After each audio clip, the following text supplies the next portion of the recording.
భరోసా కింద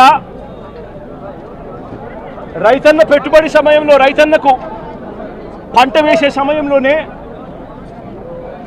మే మాసం చివరికల్లా ఖరీఫ్ మొదలయ్యే నాటికల్లా రైతన్నకు రైతు భరోసా కింద పెట్టుబడి సహాయం కింద సహాయం అందేది.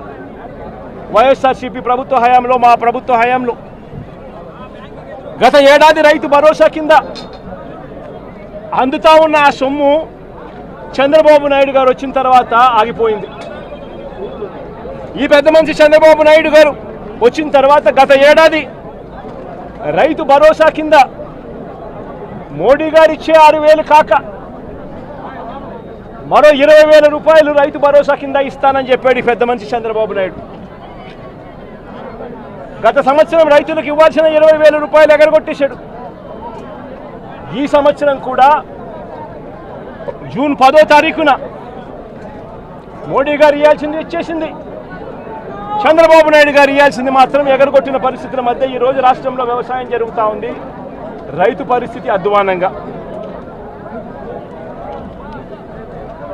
సమయానికే సీజన్ ముగిసేలోగానే ఇన్పుట్ సబ్సిడీ ఇచ్చే సాంప్రదాయాన్ని గత ప్రభుత్వం అంటే గతంలో వైఎస్ఆర్సీపీ ప్రభుత్వ హయాంలో ఉండేది.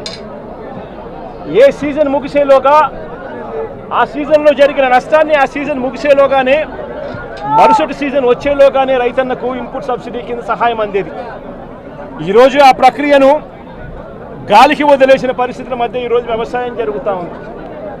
వైఎస్ఆర్సీపీ ప్రభుత్వ హయాంలో అంటే మా ప్రభుత్వ హయాంలో రైతులకు పంట వేసిన తర్వాత ఆ పంట నష్టం పోతుంది అన్న భయం లేకుండా రైతులకు ఉచితంగా పంటల బీమా చేసి ప్రతి ఎకరాను ఈ క్రాప్ చేసి ఆర్బీకేల ఆధ్వర్యంలో పారదర్శకంగా రైతులకు ఉచిత పంటల బీమా వైఎస్ఆర్సీపీ ప్రభుత్వం అమలు చేస్తే చంద్రబాబు నాయుడు గారి ప్రభుత్వం వచ్చిన తర్వాత ఆ ఉచిత పంటల బీమా ఎత్తివేసిన పరిస్థితుల్లో ఈరోజు రాష్ట్రంలో వ్యవసాయం కనిపిస్తూ ఉంది.